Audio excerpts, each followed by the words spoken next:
জুলাই মানবতা বিরোধী অপরাধের মামলায় জুলাই অভ্যুত্থানের মানবতা অপরাধের মামলায় আজও ক্ষমতাচ্যুত প্রধানমন্ত্রী শেখ হাসিনা সহ 3 আসামির বিরুদ্ধে সাক্ষ্য নেওয়া হবে। এছাড়া আশুলিয়ায় 6 জনকে গুলি করে হত্যা এবং মরদেহ পোড়ানোর মামলারও সাক্ষ্য গ্রহণ হচ্ছে ট্রাইব্যুনাল 2-এ।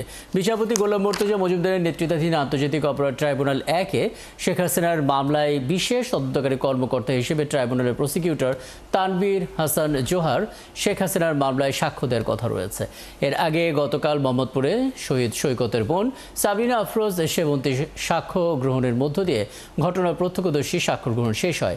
এই মামলার আসামি থেকে রাজসাক্ষী হওয়া সাবেক আইজিপি চৌধুরী আব্দুল্লাল মামুন সহ পর্যন্ত 49 জনের সাক্ষ্য গ্রহণ হয়েছে। চৌধুরী মামুন দোষ স্বীকার করেছেন। বাকি সব আসামি শেখ হাসিনা সহ 3 আসামি সর্বোচ্চ শাস্তি দাবি করেছেন। ট্রাইব্যুনাল 1-এ রাজধানীর উত্তরায় গণহত্যা মামলায় শুনানি হয়েছে। ঢাকা উত্তরের মেয়র আতিকুল ইসলাম সহ বাকি আসামিদের আনা হয়েছে কক্সবাজারের সাবেক আব্দুর রহমান বদিকে। এছাড়া সিলেটের মামলার অতিরিক্ত পুলিশ সুপার সাদেক কাউসার দস্তগীরকে আনা হয়েছে। ওদিকে ট্রাইব্যুনাল 2-এ আশুলিয়ার হত্যা এবং মরদেহ পোড়ানোর মামলায় আজ শুরুতে সাক্ষীকে জেরা করা হবে। আন্তর্জাতিক অপরাধ ট্রাইব্যুনাল থেকে আরও যুক্ত হচ্ছেন সহকর্মী সৈকত সাদিক। সৈকত সাইদ, অনেক বড় তালিকা দেখতে পাচ্ছি, তার মানে আজকে দিনভর নানা ব্যস্ততা রয়েছে আসলে আন্তর্জাতিক অপরাধ ট্রাইব্যুনালে। শুরুতে একটু জানতে চাই, শেখ হাসিনা সহ 3 আসামির বিরুদ্ধে আজ মূলত কারা সাক্ষ্য দেবেন? তানভীর হাসান জোহার কথা শুনতে পাচ্ছি, তিনি যেহেতু প্রসিকিউটর হিসেবে আছেন, কি হিসেবে তিনি আসলে সাক্ষ্যটা দেবেন একটু জানাবেন। এছাড়া আসলে 6 জনকে গুলি করে হত্যা এবং পোড়ানোর মামলার সাক্ষ্য গ্রহণের কথাও শুনতে পাচ্ছি, তারও আপডেটটা জানিয়ে দেবেন সৈকত। ট্রাইব্যুনালে সাবেক যে আইজিপি ছিলেন চৌধুরী আব্দুল্লাহ মামুন, তিনি শেখ হাসিনার মামলার আসামি, পরে রাজসাক্ষ্য হয়েছেন। তাকে সহ মোট 24 জন আসামিকে এই ট্রাইব্যুনালে নিয়ে আসা হয়েছে আজকে ট্রাইব্যুনাল 1 এবং ট্রাইব্যুনাল 2-এ, যেহেতু দুটি গুরুত্বপূর্ণ মামলা।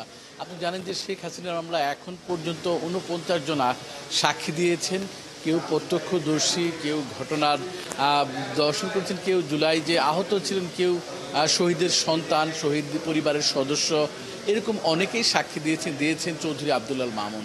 তো এখন যেহেতু প্রত্যক্ষদর্শী সাক্ষী শেষ, তদন্তকারী কর্মকর্তা সাক্ষী দিবেন, কিন্তু তার আগে বিশেষ তদন্তকারী কর্মকর্তা যিনি প্রসিকিউটর হিসেবে নিয়োগ আছেন এই ট্রাইব্যুনালে, তানভীর হাসান জোহা, তিনি যেহেতু একজন আইটি এক্সপার্ট, তাকে আজকে এই মামলায় সাক্ষী দেওয়ার কথা রয়েছে, এমনটা আমরা জেনেছি আর কি। বেলা 11:30 বাজে এই মামলার সাক্ষ্য গ্রহণ শুরু হবে।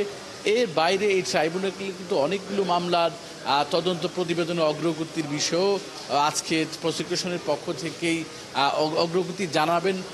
আপনি জানেন যে রাজধানীর উত্তরা একটি মামলা হয়েছে মীরমুগ্ধ হত্যা সহ রাজধানীর উত্তরা যেই ঘটনায়, সেই ঘটনায় ঢাকা উত্তরের যে সাবেক মেয়র আতিকুল ইসলাম সহ যে আসামিগুলো গ্রেপ্তার হয়েছেন তাদের সবাইকে নিয়ে আসা হয়েছে। কক্সবাজারের যে সাবেক একজন এমপি আব্দুর রহমান বদি, যাকে ক্রস পাহাড়ে মারা গেছিলেন যে যুবলীগ বা কাউন্সিলর একরামুল হক, সেই ঘটনায় তাকে গ্রেপ্তার করা হয়েছিল এবং 3 মাস আগে তাকে একবার ট্রাইব্যুনালে নিয়ে আসা হয়েছিল। তাকে তদন্ত সংস্থার হেফাজতে নিয়েও জিজ্ঞাসাবাদ করা হয়েছে। সেই আব্দুর রহমান বদিকে ট্রাইব্যুনালে নিয়ে আসা হয়েছে। সিলেটের একটি মামলায় অতিরিক্ত পুলিশ সুপার কাউসার দস্তগীরকে নিয়ে আসা হয়েছে, সাদেক কাউসারকে নেওয়া হয়েছে। এর বাইরে রাজশাহীর মামলা রয়েছে, ট্রাইব্যুনালে রয়েছে।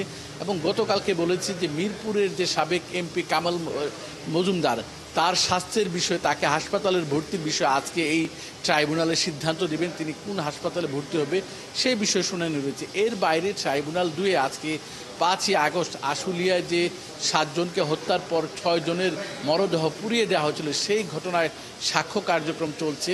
তানজিল সুজনের যে পিতা 6 দিন আগে যে সাক্ষী দিয়েছিলেন, তাকে আজকে আসামি পক্ষের আইনজীবীরা জেরা করবে। সব মিলিয়ে রাখি বলা চলে যে আজকে আন্তর্জাতিক অপরাধ ট্রাইব্যুনাল 1 এবং 2 সারাদিনই এই সব মামলার কার্যক্রম নিয়ে ব্যস্ত সময় পার করবে। একদম, এবং আপনি নিশ্চয়ই নজর রাখবেন, আপনার কাছ থেকে ক্ষণে ক্ষণে আমরা সেই আপডেটগুলো পাবো এবং দর্শকদেরকে জানাতে পারবো। অনেক ধন্যবাদ যুক্ত হওয়ার জন্য। সহকর্মী সৈকত সাদিক আমাদের সঙ্গে যুক্ত হয়েছিলেন, বলছিলেন আন্তর্জাতিক অপরাধ ট্রাইব্যুনাল থেকে 1 এবং 2 দুটো জায়গায় আসলে অনেকগুলো মামলার কার্যক্রম, অনেকগুলো শুনানি হবার কথা রয়েছে, সেই আপডেট আমাদেরকে জানাচ্ছিলেন।